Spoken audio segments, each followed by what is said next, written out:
That night, Victoria has an unsettling dream as she clocks out of her shift and crawls into her bed.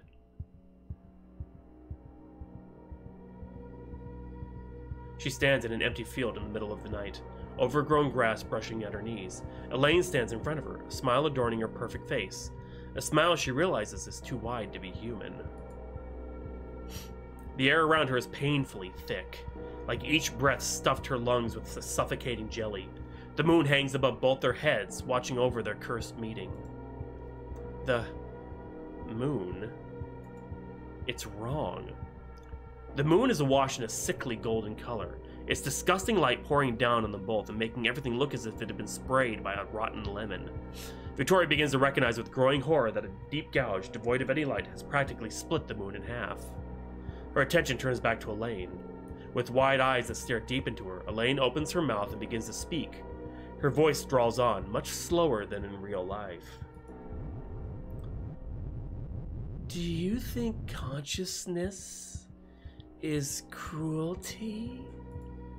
Victoria tries to respond, but not a single sound passes through her lips. With a shallow breath, she reaches up to place a hand in front of her throat. Her fingertips pass through empty air. What? Her fingers try to curl around anything, but all she can feel is her own nails digging into the skin of her palm. Even in the dream, it feels so painful as her heart begins to pound faster and faster in her chest.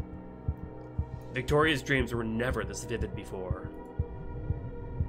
Naomi didn't seem to care. Nausea spreads through Victoria's stomach in the dream. She begins to lurch forward and she's unable to stop herself from falling.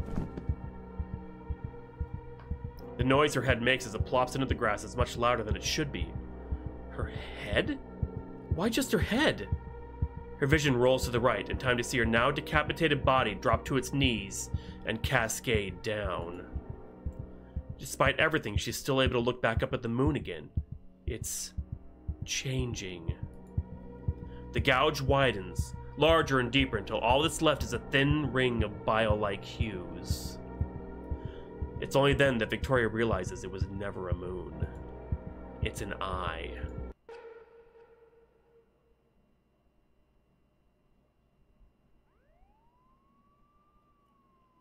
Victoria wakes from the dream to the sound of police sirens and bites her hand to muffle a horrified screech. She inhales as deep as she can and then exhales. Her lungs are clear and free. No jelly. Victoria puts a hand on her throat and touches thin, tight skin. She's okay. She's okay.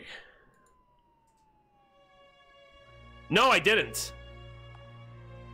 Oh, they are disabled, damn it! I didn't mean to, yeah, that was defaulted like that, weird.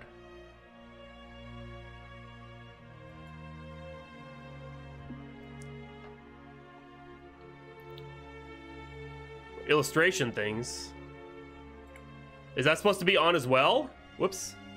Illustrations move with cursor.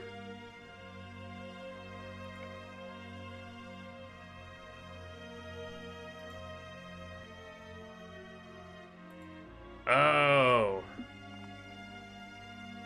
Wait. Police sirens? She sits up in bed, wiping the tears streaking down her face before peering out the window.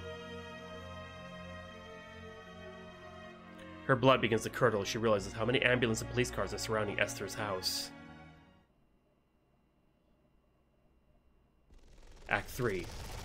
Everything is wrong with Elaine.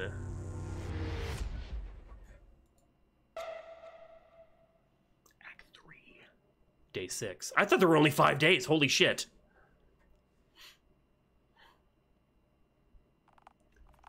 Was this my fault? Could I have saved her? I could have saved her, couldn't I? Tight grooves dig into Victoria's palms as she curls her hands into fists. Everyone knew what happened to Esther by sunrise. How could they not? One of Bridge Creek's citizens was murdered. No, not just that. A child was brutally murdered in the middle of the night. Because that's what Esther was. A child. She was 14. God. Speaking of Esther in the past tense feels downright wrong. Maybe if I've been able to convince her to go home. The store has been open since sunup, all the way to sundown, but not a single person has come through. She understands why. Even if she had never really gotten along with Esther, Victoria didn't want her to die. Esther's murder horrified the entire town into a shell-shocked silence, and Victoria is starting to have an idea of who could have done it. Elaine. The threat she'd cooed to both girls kept repeating in Victoria's head. Gouging, eyes, misery, skull. Gouging, eyes, misery, skull. Rinse, repeat. For the first time, Victoria's starting to think that Elaine's kindness was nothing but a ruse. But for what? Victoria straightens her back up and pulls her shoulders at the sound of the door opening. Welcome to Huang's convenience store. She meets the gaze of, Zheng Hong. Hey! The sound of coffee brewing from the machine fills the dead silence, just like when... Hey, Xingyong? Xingyong? Xinghong? I'm fucking up that name, I know I am. What's up? One of my friends came over and brought her dirt bike to the mechanic shop to be fixed up, and I'm wondering how it's coming along. There never was a bike. A dirt bike? Yeah. She said she checked up on it the other day and it got beat to shit by someone. Hang on. We haven't had any dirt bikes in a while. Months, maybe. Who's your friend again? She said her name was Elaine. A little bit taller than me. Dark hair, tan skin, freckles. Bright gold eyes. I couldn't miss her if you tried. She's not one of the town's residents. She said she came here almost a week ago. Vic, I've never heard of this Elaine before. If she stepped foot in the shop, it ain't for a bike. If she did, I would have heard about it. What? Oh, time to hydrate. Yeah, I don't know what to say to you, Vic.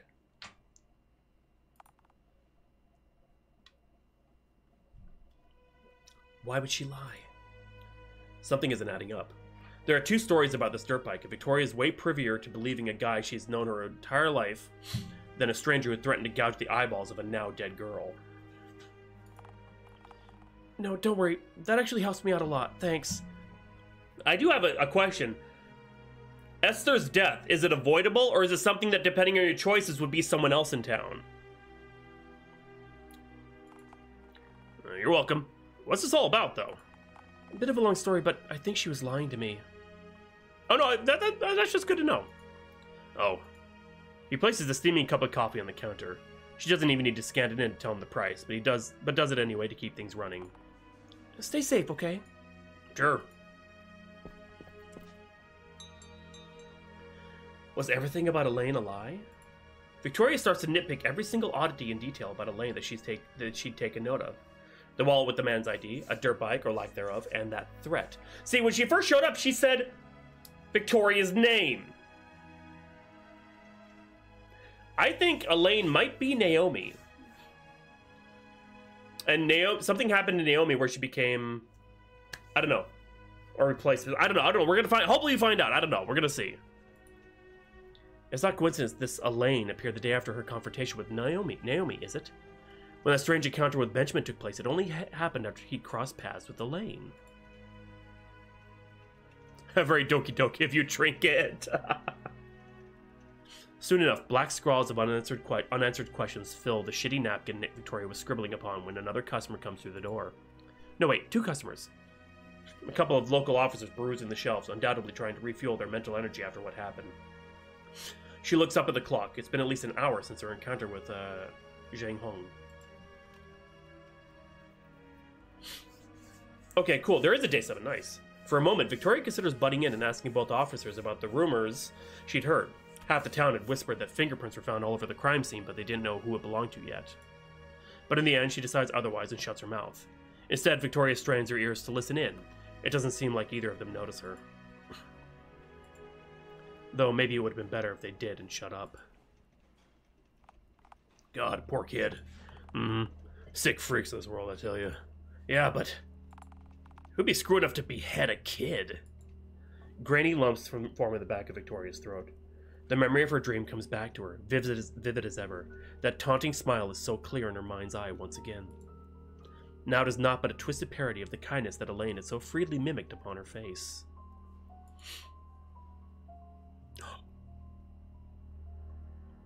Surprise Pikachu! No. No. Has she really? Don't be stupid, it's a dream. Dreams don't mean anything. But she's going insane. There's no way Elaine could be the shapeshifter, could there? She needs to know. The memory of the notebook Victoria had offhandedly mentioned to Elaine comes back to her. It's a stupid thought that only serves to fuel her paranoia. But it can't hurt to take one look, right? Benji, I forgot something. Can you man the cash register for me? Thank you, bye. Well, Vic! It's too late for him to protest, though. Before she could finish her sentence, Victoria finds herself charging up the stairs, out of the store and into the household portion of the building. I'm hooked.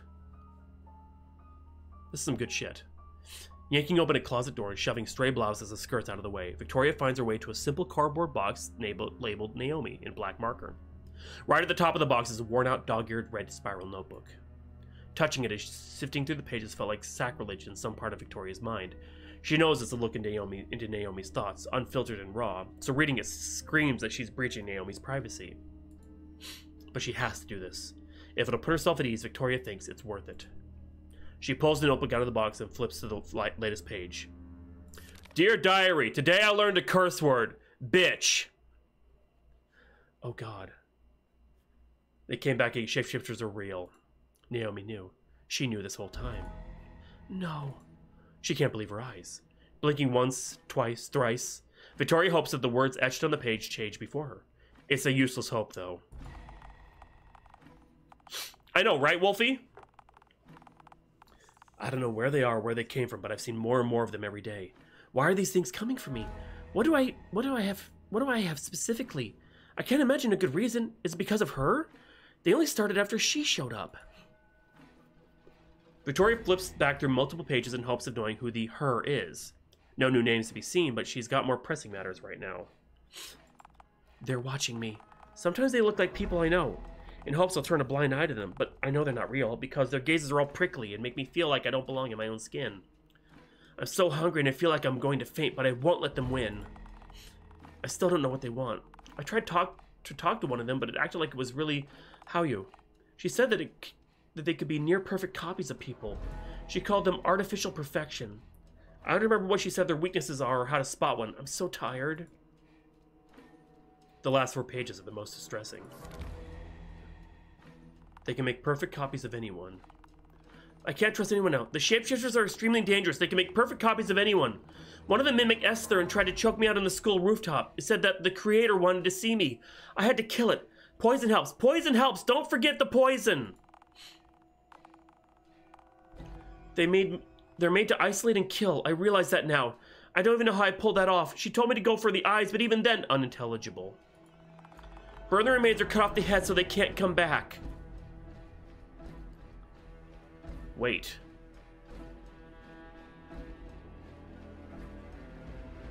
What if Esther was actually... Ah! The last page is with writing on it sends a dark chill through Victoria's teeth and into her veins. Gold eyes are danger. They look like any person. Oh, God. This whole time, Elaine was one of them. Maybe they were the reason behind Naomi's disappearance. Did she ever once meet eyes with Elaine instead of a perfect replica? Was Elaine even real? Yeah, you said Esther choked her out, but it could have just been... Shit. Shit. What is she supposed to do now? Victoria retches and swallows down her urge to vomit. Lou, I'm so sorry. You're trying to warn me, weren't you? Damn it all. If she had forgotten her own stupid hang-ups, maybe Esther would still be alive and maybe Naomi would... No. She can't fall apart now. There's a real danger lurking within Bridge Creek and Victoria has to deal with it now. She's the only one who knows, and God knows no one will believe her if she tried to broach the topic. Yeah, it was one of them mimicking Esther. If I can't change what happened back then... She stands up, fists clenched tight. I'll do whatever I can now. Victoria takes the notebook with her, flipping back a page. Poison. Naomi reiterates how important poison is against one of these things. Any specifics that Naomi might have meant aren't on the paper, but that's okay. Victoria's sure she can find something suitable. Maybe it'd be better to get someone else to help, but right now the only person Victoria can really trust is herself. Besides, Naomi was younger and weaker than she is now when she'd first dealt with them, and she killed one herself, according to her notes. Damn. Benjamin left his lucky letter on the counter by the time she returned back to the store. He and Ma probably went back to see Dad again.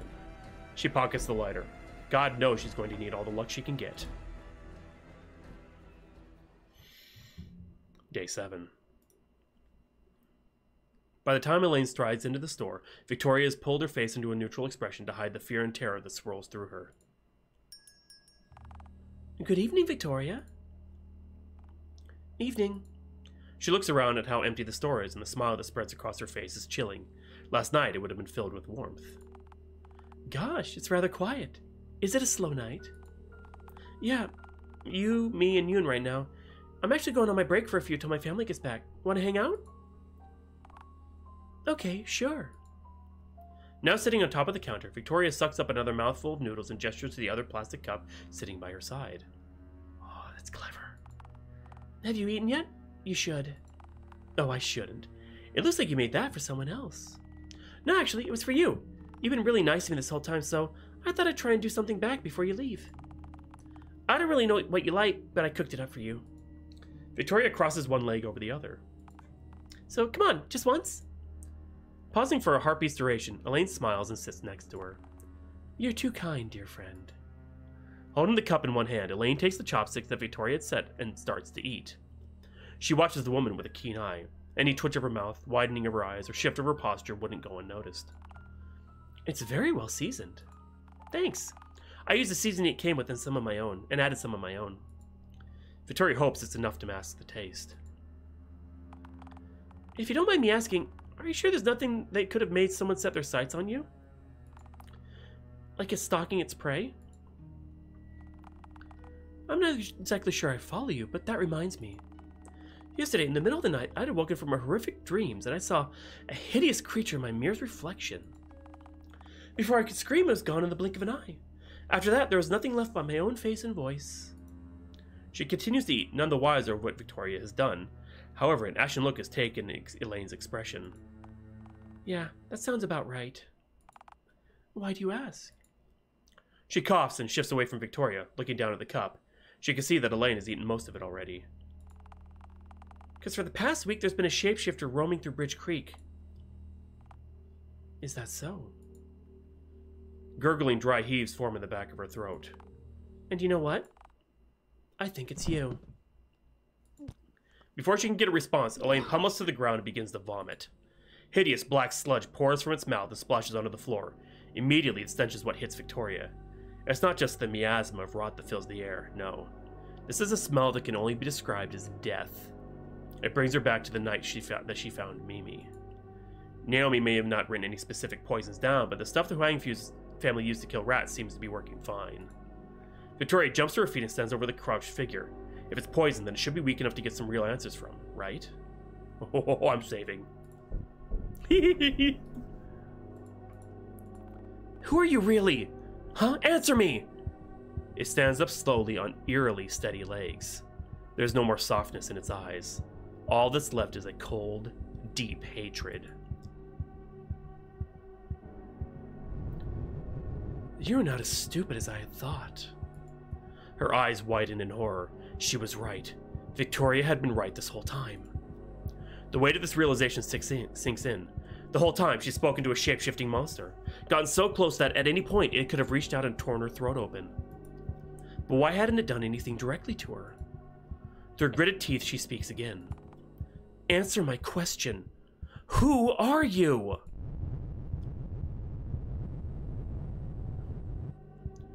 I am the one who's going to wrest dear little Naomi's ribcage open and let the maggots feast from the inside out. That doesn't... Naomi never did anything to you. I know her. She wouldn't... That is a fucking lie, and you know...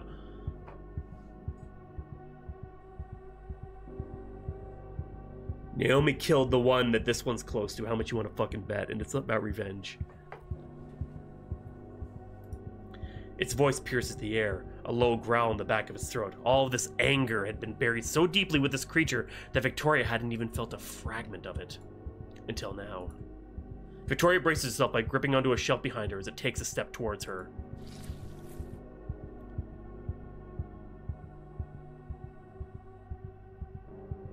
Oh shit! Oh look, it's moving with it! A gray and black wing bulges from the creature's shoulder blade. It's beautiful and horrific, curving towards the sky and the ends of the shelves. It is angelic and monstrous all at once.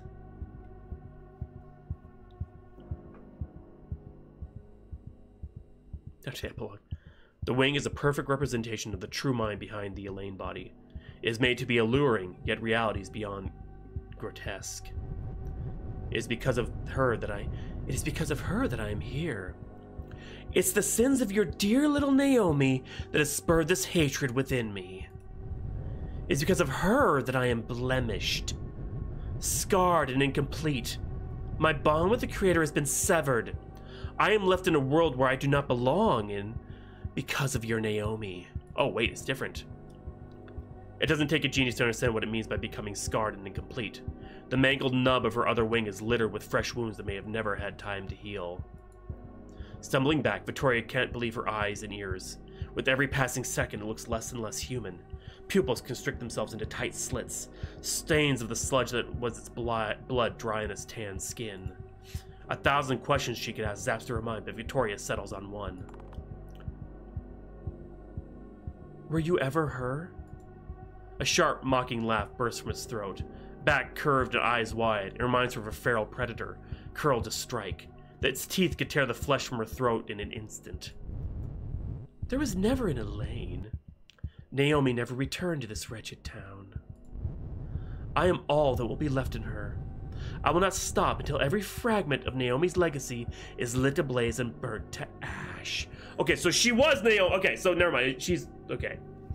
I thought maybe there was two, but no, it's just the one. So she hates Naomi so much. That's why they left, is... Oh God. Starting with you. Victoria knows there's only one choice left now. Ha! Run. Run! She breaks into a mad sprint. Anything to get away. Shrieks of manic laughter ring through the halls as it chases after her. It's not even laughter, not the kind that Victoria is used to. This is more like something mimicking the noise without understanding the emotion behind it. Its path splits off away from directly behind her. Victoria doesn't have time to think of why. If she can get to Yun, then everything can be okay, right? Right? She hopes so. Oh, he's dead. He's fucking dead. Oh, Yun startles awake as the door to security starts banging. Hey! Help! Help! Yun scrambles to his feet, peering through the window attached to the door. He takes in the sight of Victoria and how terrified she is. Recognition flashes across his face. Victoria? She presses her hand against the metal door, her entire body quivering in fear. Please, please, you have to let me in! It's after me! It's after me!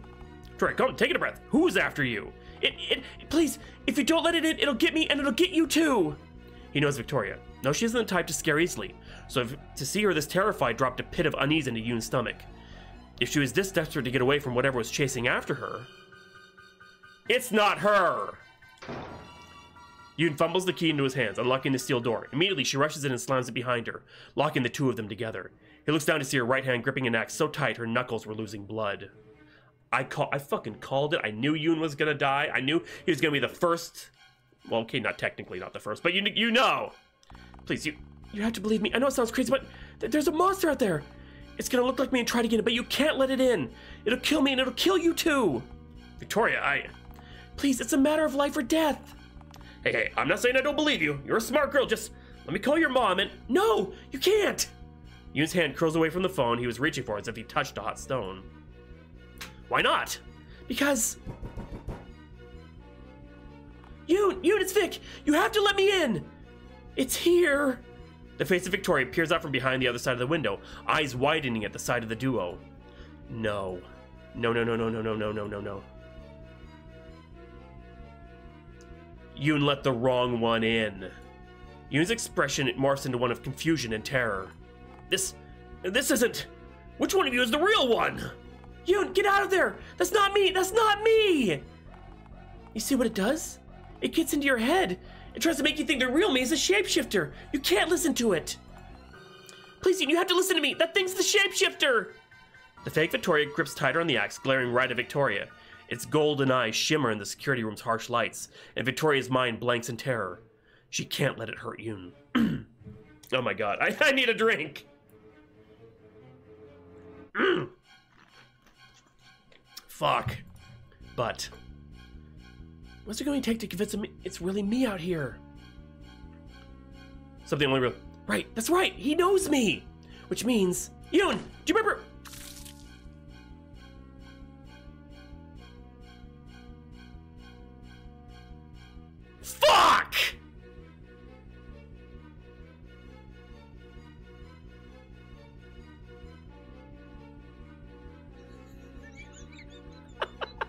I want to go back and load it to see if I can save him.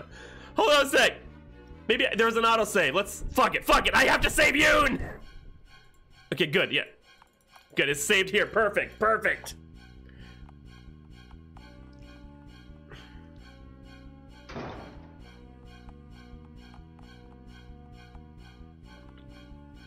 As soon as I curled around an axe, I knew it was the fucking wrong one. Yeah.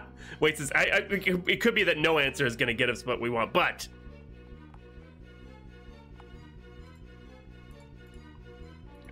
That's right, its eyes! Look at its eyes! They're I fucking knew it!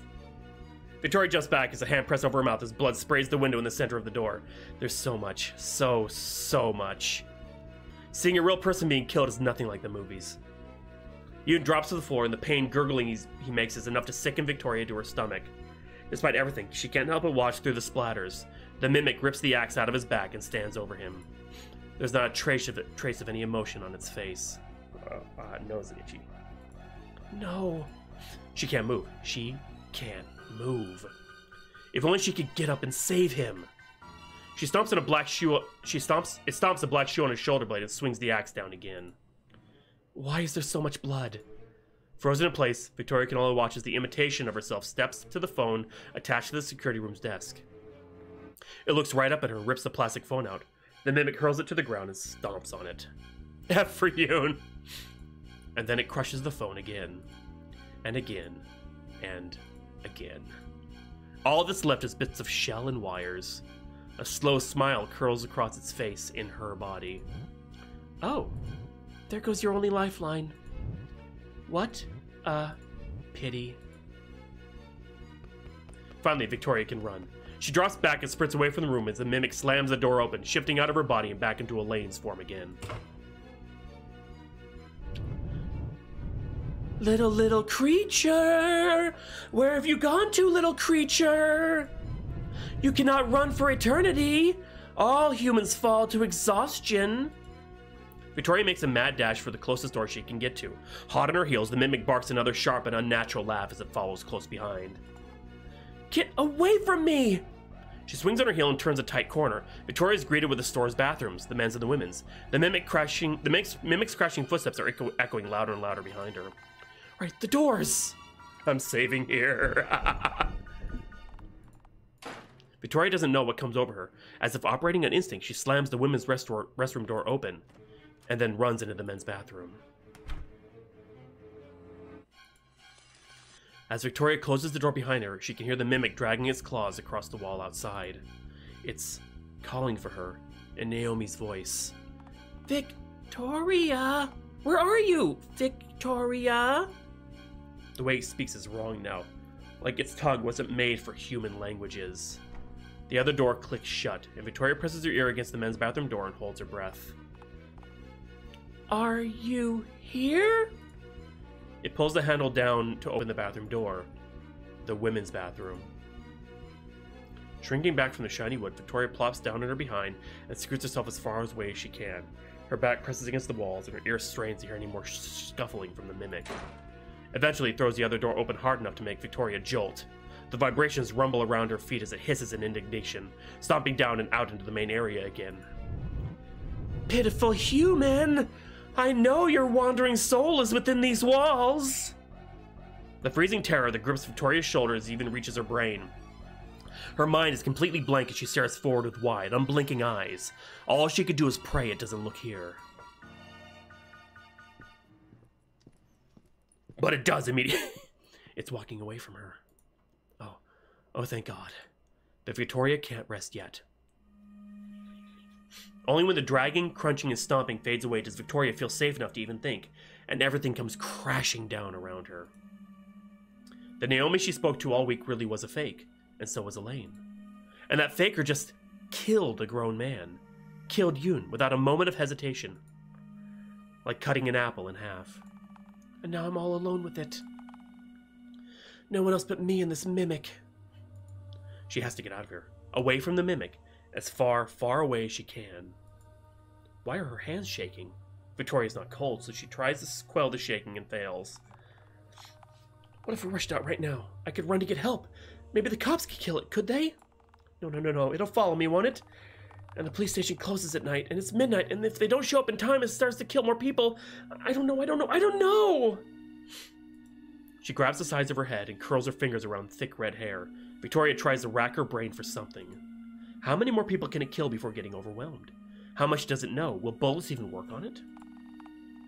What happens if I do get out? What if I could get the cops somehow and it still rips through them? What then?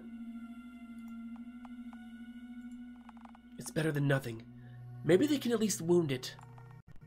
I can't hide forever. It'll find me if I don't start moving. Despite everything, she finds it in her to stand up. Glancing down at her feet, Victoria pulls both shoes off and carries them in one hand. If I could get out without it hearing me, maybe I can run to safety. Saving again. Ooh, I like how it's dark. It's changed from convenience store, la la la, darkness. The only problem is, I have to get past that thing. Easier said than done. The store is quite small and cramped, even without the looming threat of a bloodthirsty mimic on her shoulders. But she doesn't have a choice. As Victoria turns the doorknob as slow and gentle as possible, only one thought rings through her head. Oh yeah, I know. For Naomi.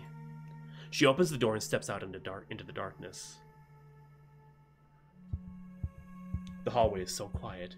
Victoria's own breathing and heartbeat rings even louder in her ears.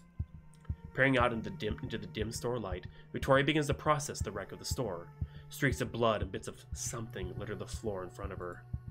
Victoria's stomach drops when she realizes whose blood it belongs to. Yoon, I'm so sorry. Could she have saved him in some way? Maybe if she'd been quicker or yelled louder, he'd still be here. Maybe if she did anything different, he could have gotten away. But that's why I have to get out, so he didn't die in vain. So it can't hurt anyone else. She looks up and weighs her options. The mimic slammed the security room's door open so hard the lock is completely ripped off, leaving the room open for anyone to slip in. Directly in front of her is the rest of the store, with all of its corners and shelves to hide behind. Yeah, Victoria can do this. All she has to do is get to the door on the other side of the store. That's easy. Either the side door or the back of the store. She knows the place like the back of her hand. There's a real quick way to either door. All Victoria has to do is make the dash to it, but the security room should still have the cameras running, right? She could get one little look at where the mimic is and then do everything she can to avoid it. Because I'm going, you know what? Security room. To the security room. Right, that's right. She can't go in blind. Victoria steps over the viscera and tries desperately to block out who it came from. Craning her head into the security room, Victoria's eyes start to adjust to the darkness. The light bulb that hung in the ceiling now lays in glass pieces, scattered across the floor. She shuffles to the monitors that barely illuminate the desk in front of her. The stench is what alerts Victoria before anything else. When she stops in her tracks and looks down, she can see a mess of red and black swirled together. The metallic odor of blood and the rotten stench of the mimic hits her across the face. Looks like it tried to eat him. Victoria suppresses the urge to vomit. Doing everything she can to keep her attention away from the gore, Victoria turns towards the monitors. Blue and gray light washes over her face as she leans in. There are a few cameras, so it shouldn't be too hard to see where it is. She pokes at various keys on the blood-spattered keyboard in front of her, hoping for something to happen. To be honest, Victoria can't see much of a difference in any of the footage she's looking over at any point, but it's better than nothing, right? Wait, something's wrong. One of the cameras can't show anything. The monitor is filled with static. After a few seconds, the footage clears up, and then that's when Victoria realizes what's been happening. The mimic's back is turned to the camera, clearly in the middle of leaving the room. Its body is hunched forward, knees inverted in the direction that human legs are normally supposed to inverted from the direction that human legs are normally supposed to bend. When it walks, they bend and crack into place before creaking back again. Huge curving horns now protrude from the sides of its head. Scratches and chips litter the bone. Even now, it almost looks human. Almost. Victoria curses herself as she taps the keys. If only she learned a little about how these things work, she'd know how to properly spin the cameras to face a direction. The mimic stops in its tracks as the camera whirs to the left. Victoria's stomach drops straight down into her knees. The crackling of bones twisting in ways they shouldn't be fills her ears as it whips its head around to face the camera. Oh. Oh, God. The wild looks in its eyes has only become hateful. And even through the blur of static, Victoria can see a thin seam in its creaks that separate its upper and lower jaw. Wait. The cameras don't transmit sound. The mimic hurls its axe at the camera and everything goes black. Shit. It's gunning straight back to the security office, smashing every camera in its wake. Pounding footsteps and tinkling glass only increase in volume. Abandoning the previous goal of leaving the store seems like a good idea while it's still hot in her tracks. New goal. Survive. Its path is written in cameras that sputter and die. By the time she gets the idea to run, it's almost upon her. She needs to buy some time.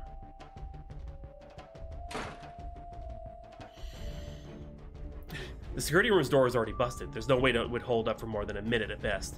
But Victoria would take anything just to stay alive for another second. Even with the lock ripped off, she wedges a chair underneath the knob to slow it down. Through her panic, Victoria knocks over a stray roll of duct tape sitting on the table. She stops to pick it up. Maybe it'll help. J7 has consequences! Within seconds, the mimic is upon the door, slamming its fist against the slab of metal. I know you're here, Victoria. The scent of your fear is all over these walls. Large dents bulge in the door. Victoria's eyes widen when she realizes the dents are from its axe, shaking so hard it takes the fire extinguisher to the ground. It's going to break in.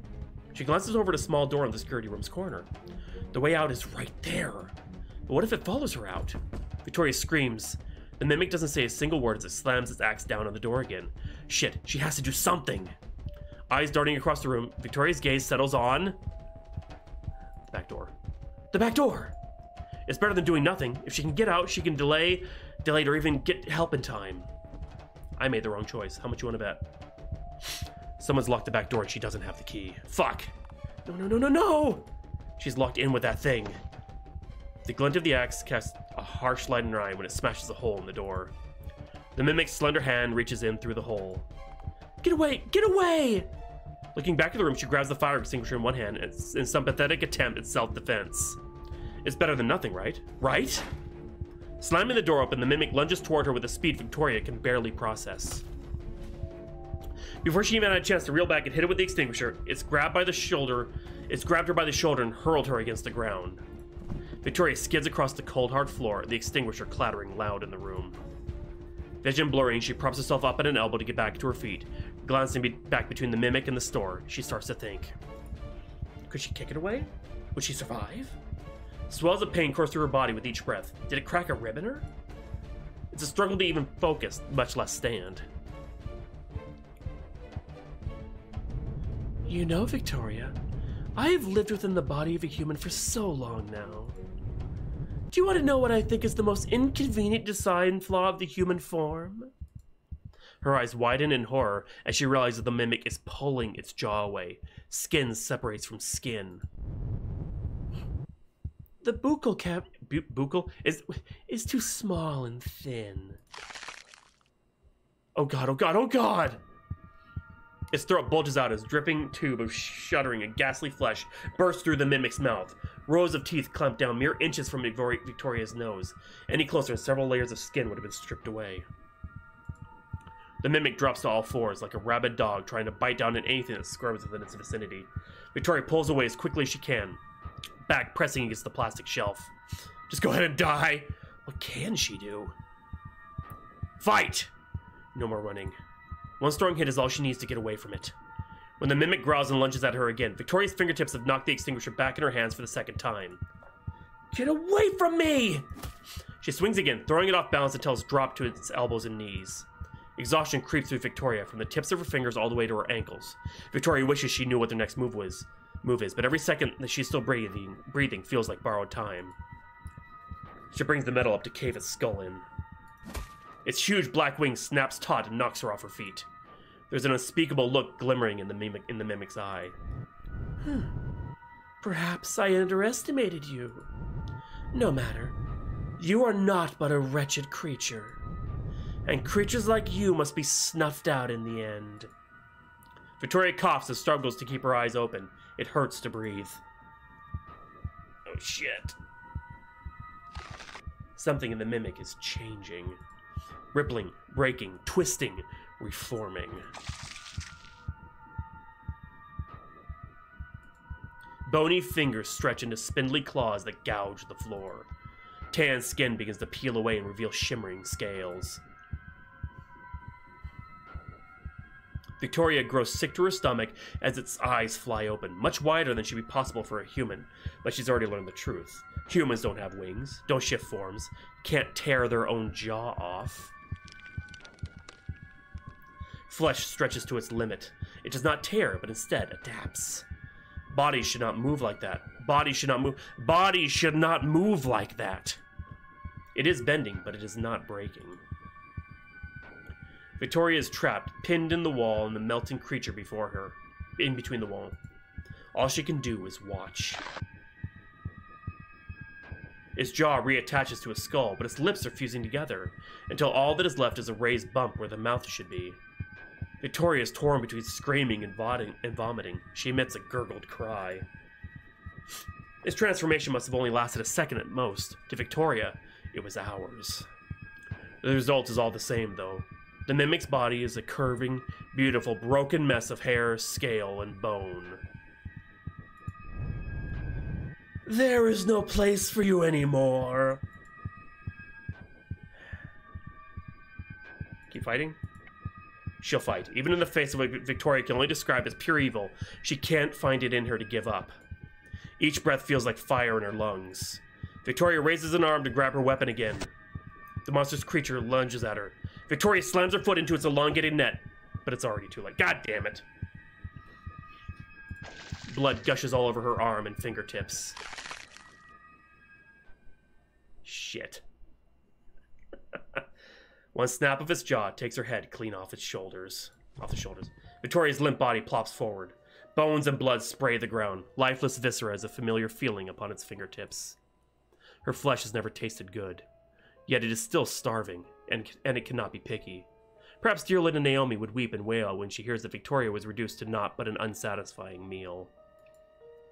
Thus it begins to eat. Perched upon the floor, with its hair flowing in rivulets, it does not waste time. God damn it. I'm going back. Sensitive ears prick at the harsh jingling of the shop's bell. The footsteps that slap across the floor are solid. Is how Benjamin walks. Vic, where you at? It rolls a piece of meat along its tongue. He will discover her soon enough. No worries. The human man pauses and his breathing stutters out of its rhythm. He calls for the head of the household. Their mother walks to his side. It continues to eat. Each bite heals a wound. The poison within its system is running its course. Though the body of Yoon was unfulfilling, it knows that it was simply temporary.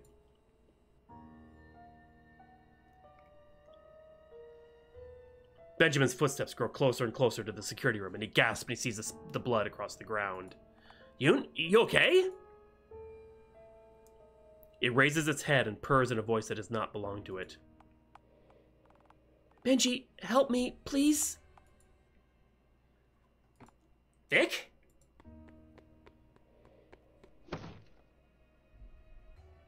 He runs into the gore before meeting his swift end. The matriarch is next.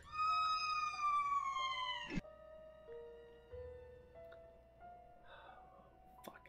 There is no place for any of these wretched humans, except as a meal. It smiles wider and wider as it prowls out of the glass doors. Naomi will never have a home again. Fuck! Bad End 3. Starvation.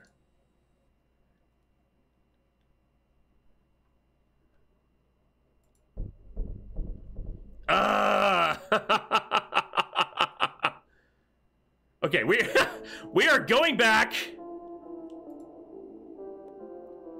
What? Oh, it's right here. I was like, where the fuck wait.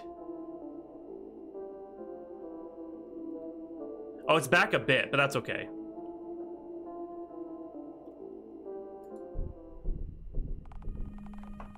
Okay, here we go. Okay, it's back a little bit, but we can still, it's a good thing I saved there.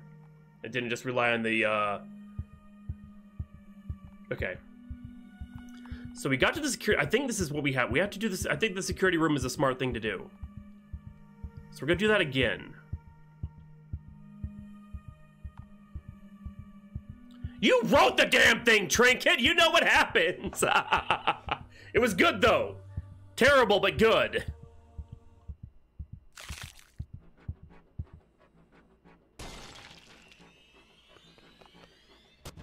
I'll be putting this on a VOD, so don't worry.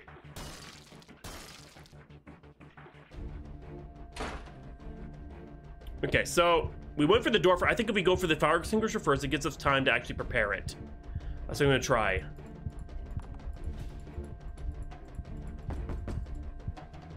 I'm gonna save a little sooner because...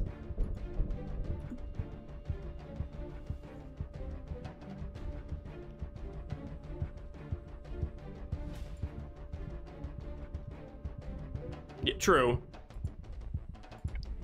Fire extinguisher. I can use it to defend myself. Scrambling towards it, Victoria hauls the extinguisher up in both hands and clutches it tight enough to dig her nails into her palm. There's a hefty weight to this thing. If she can time it right, maybe she'll be able to get away. The glint of the axe casts a harsh light in her eye when it smashes a hole in the door. The mimic's slender hand reaches in through the hole. Victoria doesn't wait to see if it's going to open the knob from the inside or pull itself through. Victoria rushes towards the door, knocks the chair away and kicks it open, swings the fire extinguisher with all her strength. The mimic stumbles back, its left hand clutching its face. Black tar oozes down the side of its temple where Victoria struck it. Yes! With the mimic now staggered back, Victoria makes a break for it. She's only... Oh, dang. Victoria gasps for air. She kick it away. Would she survive? Always fight. Except for the last one, we run.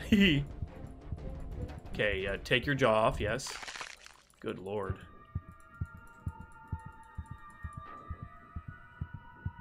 We fight this one. Then, yeah.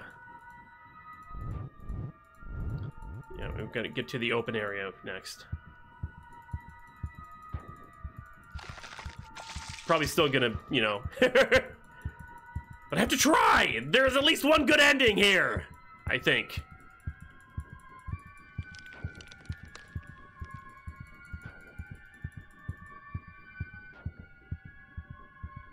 Yeah, no, I don't blame you at all.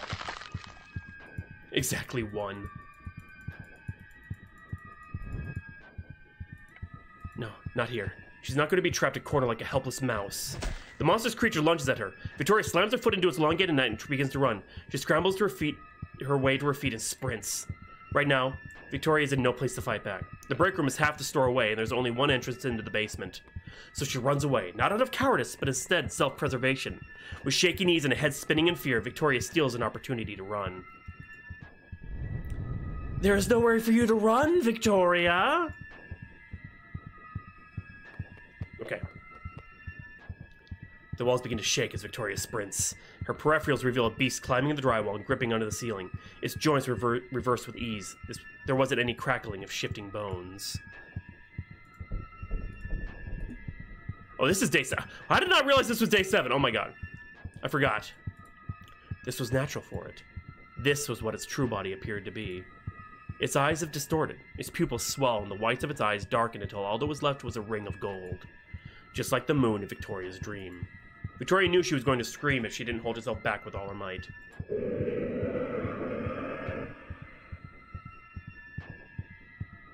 The mimic emits all sorts of noises that aren't human. Is it growling? Hissing? Laughing? She really doesn't know. To be honest, she doesn't want to know. She lunges herself at the counter and ducks down, beneath, breath held in hopes it won't sense her. One hand presses tight into her wounds. Victoria shimmies into a cranny. It used to be for storing something, but it will have to do as a hiding spot for now. She could barely even fit in it. The harsh materials dig into her ribs.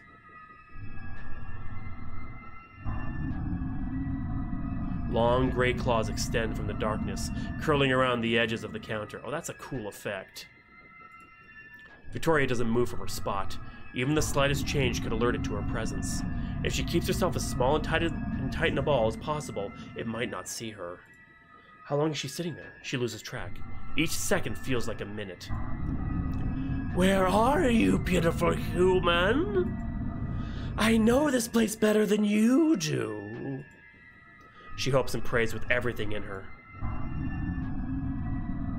If we can get it to the storage room, it locks from the outside. Its huge eyes blink slow as its fingers retract from her hiding spot. It had been so close that a single claw could reach out and slit her throat. But now it's leaving. It's leaving and she's bought herself another second.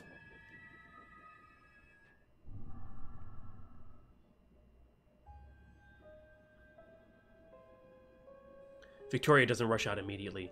She doesn't even leave when she hears crawling footsteps retreating into the dark. Victoria can wait. Her knees ache, her hand is drenched in blood, and the nausea is growing, but she can wait.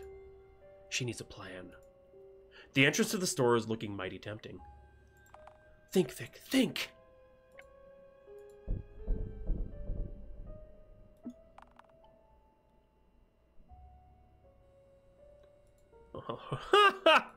God. Don't put yourself into debt, guys!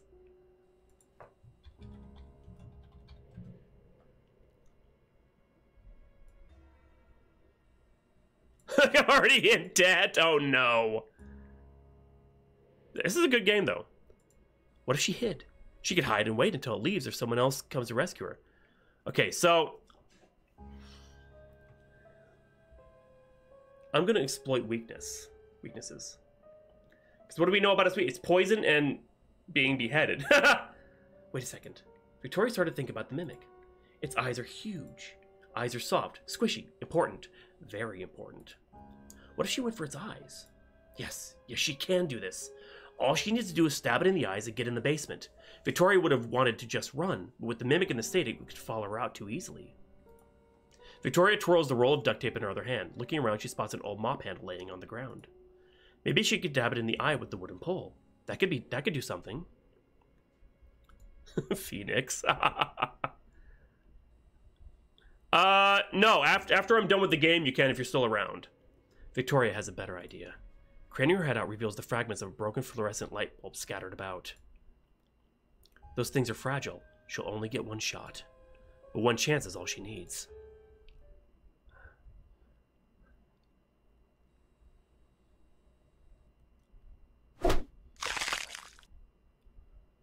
The mimic's head snaps in a near-perfect 180-degree angle.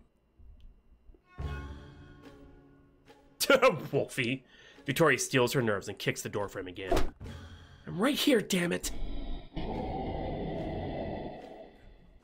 A shivering mass of hair and scales clears half the shop in the blink of an eye. But she can't back down now. She can't. She won't. Come on, come on! She backs into the break room and stands behind the door. Her grip on the wooden handle draws the blood out of her knuckles. All she needs is one good shot.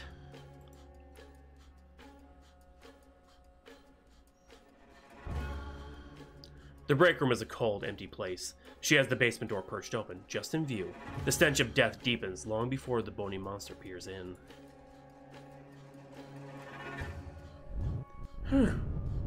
You have finally given in, I see. No. Its head whips around, just as planned. She reminds herself she only gets one chance, but one is all she needs. She aims for the pupil and stabs forward.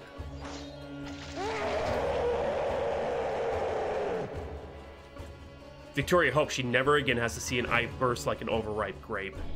Its screams are horrific. Blackened blood sprays the ground in front of her feet. Everything about this creature is wrong, but she won't let that stop her now. One kick and a lock will bring her to safety. Victoria pulls back and stabs again. The dazed mimic still has the glass lodged in its eye. She moves to drive it in deeper. She kicks and swings and slams with all of her might. Flesh and blackened tar litters the ground as the mimic slips and crashes down the steps. Victoria is overwhelmed with exhaustion, so much that moving her arms is a struggle. It's over. She can finally run to safety. Dropping the spear, Victoria can finally bring herself to her feet. She stands up. With one final exhale, You're not going anywhere! Her throat burns with a high scream as the mimic digs its nails into her ankle, sending her tumbling down the stairs. Shit. It feels like hours before the falling stops and Victoria smacks the ground. Her ankle is swollen and inflamed with deep, bloody gouges scraping down to the bone. She knows for a fact that she's twisted it at this point, but through the pain, all Victoria can think about now is her own survival. She's trapped in here with that thing. It's still so dark in the basement. Even still, though, she can see the mimic crouched close to all fours. There's only one glimmer of a golden eye visible in the low light. The other seems to drain more and more fluids out by the second. When it snaps its head up to look at her, Victoria's stomach drops. That golden eye is filled with rage. Trinket, you're getting dry.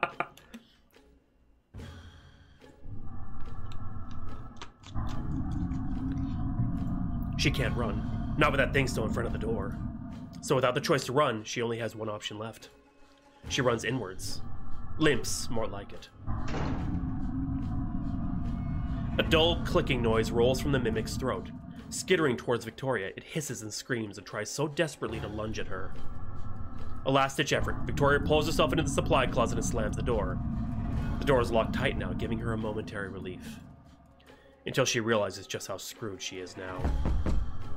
The mimic starts to bang on the door as hard as it can. Let me in, you wretched creature! You cannot hide there forever! It's right. It's right, Victoria knows it. There is no escape for you, pitiful human. Either you let me in or I'll break this door myself. Victoria shrinks away from the shaking door until her back is forced into the tiny, claustrophobic corner. She knocks over the can of gasoline, but it doesn't even register it's spilling all across the ground. Victoria! Victoria! She can't get out. She can't get out, not with that thing in front of the only escape. It goes silent, and for a second, Victoria thinks that she's finally safe until... Vic? Please let me in, Vic. Stop using her voice. Vic, please, I'm sorry. Let me in and I'll do everything I can to make it up to you. I'm so sorry, Vic. I can't save here. Please just let me in. You're not her. You're not her. Stop using her voice. Vic, please, I'm a hostage, Vic. I'm a hostage just like you. Let me in. No. Leave me alone, please. God. It sounds perfectly like her. It's using her voice for its twisted, cruel game to break her spirits. Please, Vic. No! What? Shit! I'm letting it run out. Fuck this. Hey there, you. Huh? Through the mimic's broken parody of Naomi's voice, she can hear her real voice. As if the real Naomi was there with her. She looks up and wipes the tears from her eyes. You look tired. Lou, is it really you? You and I both know I'm not, but I think you need to see me again. Not that thing, but me. Naomi places a hand on her cheek. He feels like nothing and everything simultaneously. She wants to lean into the touch more than anything else. It's okay. You've done so well, Vic. But you can't stop here. I know it's hard, but you can't let it win. Look, wait, before you go, It wasn't your fault. You did everything you could. Just this one little thing, and you could finally rest. Naomi pulls her hand away, though not unkindly. Her soft smile will linger within Victoria's mind for years. See you soon, Vic. When Victoria blinks, she's gone, and the harsh whispers of the mimic are all that's left. If Victoria goes down, she's going to take that thing with her. Okay. You're right. I give up. Victoria stands up, even through the screaming of her pain of her leg. Her hands aren't shaking anymore. As if a tumultuous seas were brought to a standstill, her mind is clearer than it's ever been. Just talk to me, okay? Please. I want you to be her when I go. Don't just use her voice again. I want to see her again. Sure. Humans are such fickle creatures. Victoria watches as the shadow under the door morphs and shifts until it takes a different shape. She can only hope it stayed true to her promise. Gasoline soaks the floor around her. Can I ask you one last thing? Before I go, and I want the truth. Okay. Why me? What did I ever do to you? You? You did not do anything to me at all. In fact, we've never met before this week. You, Victoria Huang, are completely and utterly innocent in your actions towards me. But it is the sins of your dear little Naomi that has spurred this hatred within me. Thus, because of her, I have no time for mercy. Oh, is that so? One hand grips the doorknob tight. The other reaches into her apron pocket. See, this is still going to be bad end. She's going to burn them both. I can feel it. Yeah. Name title drop. I've answered your question. Now you please come out so I can see you again? Sure. Okay. Hey, Lou. I don't know if you're really out there still, but if I don't make it out of here, can I see you again in the afterlife? She better live, I swear to God. I really miss you. With all of her strength, Victoria throws herself against the door as hard as she can. Flesh connects with wood. And with the memory of a missing girl upon her mind, Victoria begins to fight. Yes! Oh! She doesn't walk away scot-free. God, no. The mimic's hellish grip tears through flesh and hits bone as well, but it's just as tired as she is. The next few seconds are a blur. All Victoria can remember is screaming, fighting, kicking, and biting. But soon enough, she's able to throw the mimic Naomi into the closet where she once stood. There it lands, right in a pool of spilled gasoline. In Victoria's left hand, Benjamin's lucky lighter flicks on. Goodbye. No, wait! She tosses it in and slams the door. The fire's spread is immediate. Victoria blocks out the screams of the mimic as she barricades the door with everything she can get her hands on. Shelves, boxes, it doesn't matter, as long as it can't get out. No! No! Let me out of here! Wretched creature! Useless flesh bag! May you suffer as I have suffered! May your bones fill with rot and your tongue eaten by the squirming maggots under our feet! Victoria doesn't look back. She limps to the staircase. The pain is immense, but she holds back the urge to vomit. She needs to get to safety. It's so hot now. The smoke is already starting to fill the room. They're coming, you know! Death's harbingers are descending! All you've done is awaken more of us! They know what you've done, and they'll be here! There are thousands of us! Do you really think I'm the only one? My voice is cracking. For her own sake, she tells herself it's lying one last time.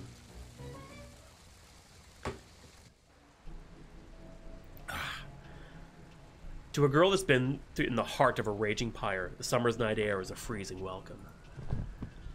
Victoria plops herself down onto a street corner opposite to the store, and with dull eyes she watches the flames devour everything. Something explodes in the store, sending a mess of oranges and reds in the air. She hopes it's enough to kill the mimic.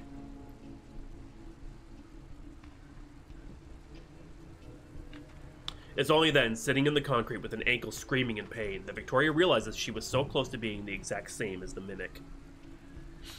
Both she and it were consumed in one whole bite by Naomi's legacy. The memories she gave and the past she left irrevocably changing their lives. But it was only Victoria that could let go of Naomi enough to save herself. The mimic instead was engulfed by the inferno, kissed by a lost girl's drifting smile. Maybe Naomi will come back. Maybe she won't. Or maybe she isn't even in this world anymore. Whatever the case is, Victoria is ready to let the raw sting of her grief heal, knowing a part of Naomi will always be there with her. When the firefighters screeched to a halt, Victoria could have sworn she saw a flick of black hair, tied in a tight ponytail that danced and shifted in the embers. This time, she didn't look back or rush into the flames.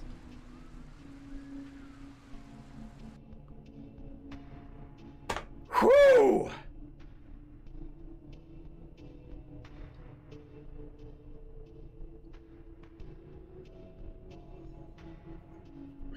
I'm gonna do that off stream, and there's a reason for that. Because I don't want to spoil the whole game.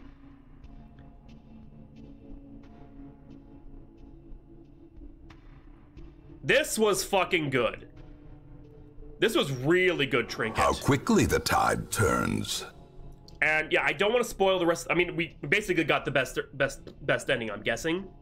Was that the best? Tell me that was the best ending, because that sure felt like a fucking good ending. That was really fucking good.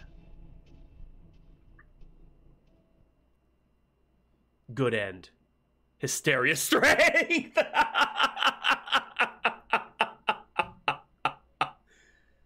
Yes. Fuck yeah. I think the, yeah, this changed after it's... Okay, now, yeah, I'm not going to go into the bonus scenes and stuff. I'm not going to do the epilogue right now because, holy shit, this was really well done. And I don't want to spoil the rest of it for those that I've, you know, that have bought it while I was playing this, because that means there's extra stuff for them to get and experience themselves. Oh yeah, I know it is, yeah. Yeah, it's the same thing like where mothers can lift whole cars to save their children. No, this was fucking good, Trinket. This was really good. You did an amazing job on this. I went in this expecting, okay, it'll be a cool little visual novel, because I played some of your stuff before, and it's not bad, but it's not anything like earth-shattering. I'll be honest, you know. But this was fucking I want more. I want more games in this universe. You know what I mean? This is the lore here. It's so fucking good. You really outdid yourself with this one, 100%. I can't recommend this enough. This has now become honestly my second favorite RPG Maker game of all time. Number one is always going to be Umbral Souls. Nothing will ever oust Umbral Souls from the number one spot, but this, holy shit, this was amazing. It was just a freaking visual novel, but the writing was so good. God damn. Oh, you've broken her. No, I can't recommend this enough. This is good shit. This is gonna stay with me. I still think of Umbral Souls. I don't remember all of it, but there are parts of it that I remember vividly. This is gonna be with me for a while. Like I said, I'm gonna do the extra stuff off stream because, like I said, I want to experience it. So, no, phenomenal job. Phenomenal. I did not go into this expecting anything, and you blew me away. I 100%. And it's because it was the story. The story was so well put together. It had such a slow burn at the start, and then when it started rolling, it really got fucking rolling. And there were little things here and there that were just so nicely placed. Yeah, Oh yeah, I will. Don't worry. I'm gonna experience it all, and I'll probably like leave little... I'll let you know how I feel about it at the end, but yeah. No, this... You did a great job on this. Excellent. Excellent work.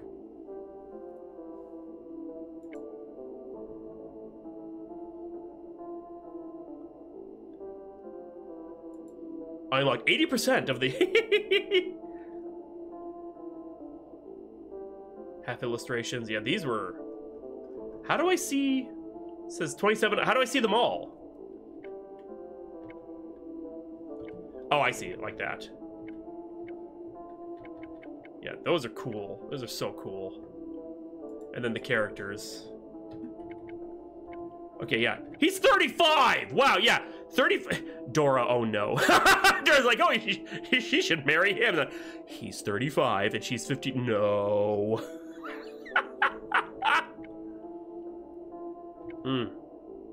Yeah. Oh, 100% of the characters. Nice. Now fucking great job. Absolutely great job. Oh yeah, her character card. Yeah, let's take a look at that. Then I think we'll call it for the... Okay, so... yeah. Okay, so Elaine's... Okay, yeah. A strange young woman who appeared in the middle of the night after a dirt bike broke down on Bridge Creek. With her gentle smile and bright outlook on life, her voice could put just about anyone at ease. Victoria doesn't really know much about her, but she has a nagging feeling that Elaine isn't safe here. Oh no. Oh, cool. She was never real. The rotten liar who tricked everyone. Ha! What? There's two to... Oh my god, that's awesome. The one who caused all the sorrow and misfortune during the unfortunate week. Yeah. That is hilarious. I like that. Yeah, it says enter next, and then, yeah. Damn. You did... This is definitely something you should be proud of, Trinket, 100%.